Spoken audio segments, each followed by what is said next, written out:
Fala rapaziada, começando mais um episódio de Onde a Coruja Dorme FC e hoje para falar um pouquinho melhor a respeito da vitória do Palmeiras por 2-1 contra o River Plate, pelas quartas de final da Copa Libertadores da América de 2025. Nós tivemos um Palmeiras que começou muito bem, começou propondo bastante o jogo, começou de forma a propor o jogo realmente, um time que estava bastante incisivo no seu ataque e contou novamente com uma grande partida tanto do Vitor Roque quanto do Flaco Lopes. Realmente essa dupla que o Abel descobriu tem ido a cada jogo melhor, está surpreendendo bastante e creio que o Abel Ferreira encontrou a sua formação ideal para a equipe do Palmeiras, né? Logo no início, aos 5 minutos, nós já saímos na frente com um escanteio cobrado pelo Andreas Pereira, que fez a sua estreia como titular. Ele foi lá e cobrou na cabeça do Gustavo Gomes. O Gustavo Gomes veio livre, numa falha de marcação, na minha visão, do River Plate, foi lá e marcou o primeiro gol do Palmeiras. Um gol aos 5 minutos de um grande clássico como esse, obviamente te dá uma grande tranquilidade. Nós tivemos um Palmeiras que a partir desse momento cresceu ainda mais no jogo, dominou as ações ofensivas.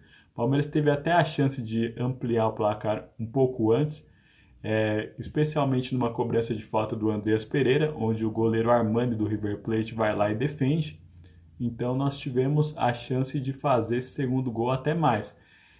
Pelo que estava produzindo o Palmeiras, nós poderíamos até ter conseguido ampliar o placar de forma um pouco mais antecipada. E em jogos como esse nós não podemos perder as oportunidades, né? O Palmeiras realmente estava com um volume de jogo bastante maior. E uma coisa que eu percebi também foi que o River Plate estava bastante perdido na questão de marcação. A gente poderia perceber que a marcação do River Plate não estava encaixando. Nós tínhamos um Palmeiras que deixava os adversários bastante perdidos.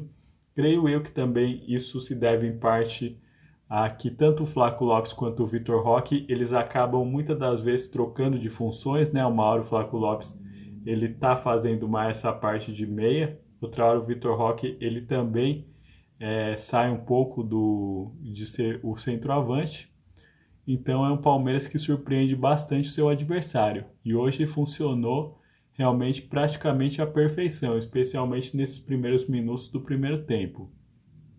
Aí nós tivemos um River Plate que teve dificuldade e estava tentando, né? Mais na base da raça mesmo, estava tentando igualar as ações. Só que aos 41 minutos do primeiro tempo, nós temos um passe do Flaco Lopes, né? Que deixa o Vitor Roque na cara do gol. E o Vitor Roque, com extrema categoria, vai lá e marca o segundo gol do Palmeiras. Um gol que deixaria o Palmeiras numa posição extremamente confortável para decidir aqui no Allianz Parque. No segundo tempo, nós tivemos um River Plate que obviamente estava bastante pressionado em busca do resultado, uma vez que poderia sair já praticamente eliminado dessa primeira partida. Então o River Plate melhora e melhora bastante, começa a ter mais chances de gol. O River Plate começa a finalizar bem mais, né? Aí nós temos novamente uma interferência do VAR. Na minha visão, uma das interferências que eu realmente não entendi absolutamente nada do que tinha acontecido. Porque inicialmente ele chama o VAR, só que durante o VAR nós descobrimos que o jogador do River Plate estava impedido. Porém, de toda forma, o VAR foi chamado e considerou que foi falta, né? Foi um lance em que o Everton vai tentar cortar a bola, ele sobe na bola, nós temos o jogador do River Plate, e como é tradicional em qualquer goleiro, ele sobe com o joelho para cima. Então o joelho acaba batendo nas costas do jogador do River e o juiz interpreta como uma jogada para cartão amarelo. Aqui duas coisas que eu não entendi. Primeira, quando é impedimento, não é necessário chamar o árbitro para estar conferindo. Basta que os juízes do VAR vão lá e somente comunicam a decisão. Nessa questão de cartão amarelo para o Everton, também não se deve chamar o VAR, uma vez que só se deve chamar o VAR ou para uma questão de pênalti ou para uma questão de cartão vermelho, jamais para cartão amarelo. Então, eu sinceramente não entendi o que foi esse VAR, foi extremamente confuso para mim.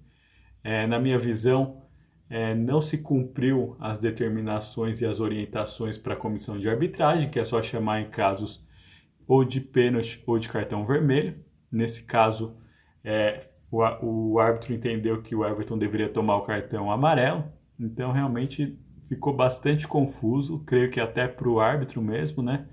O próprio Everton também eu vi que não entendeu direito o que aconteceu, mas de toda forma foi a decisão final do árbitro. Não foi pênalti por conta do impedimento e o cartão amarelo para o Everton.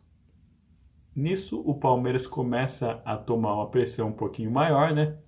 Especialmente nas jogadas de bola aérea.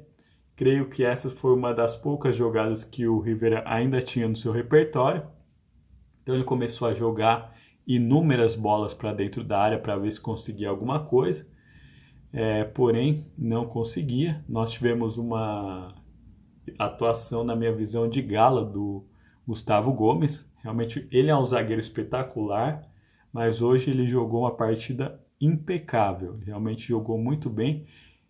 Pela transmissão eu vi que o Vitor Roque foi eleito o melhor jogador da partida. Porém, na minha opinião, para mim foi o Gustavo Gomes o melhor jogador. Porque além de fazer o gol, ele foi fundamental nessa questão de marcação e nessa questão também de saída de bola, né? O Gustavo Gomes sempre estava preparado. Ele teve uma jogada que o lateral do Palmeiras ele perde a bola e ele vai lá na cobertura, uma cobertura sempre muito boa, sempre muito segura. Então eu sou suspeito para falar porque eu sou fã do Gustavo Gomes. Então nós tivemos uma partida realmente muito boa. Aí, ao fim do jogo, quase que aos 45 do segundo, o River consegue praticamente achar um gol. Após um chute, a bola vai, desvia no jogador do Palmeiras e acaba entrando num lance de infelicidade extrema. Então, o Palmeiras, que poderia sair com uma vantagem muito maior de 2-0, vai sair com uma vantagem de 2-1. Lembrando que o Palmeiras joga em casa na próxima quarta, né, no Allianz Parque, podendo empatar e caso perca por um gol de diferença, nós iremos para os pênaltis. Então é uma boa vantagem, poderia ser melhor pelo que jogou o Palmeiras, especialmente no primeiro tempo, mas de toda forma é uma vantagem. Agora eu quero saber um pouquinho mais da sua opinião. O que você achou do jogo? Fala para mim nos comentários, pode ser? Um abraço. Tchau, tchau.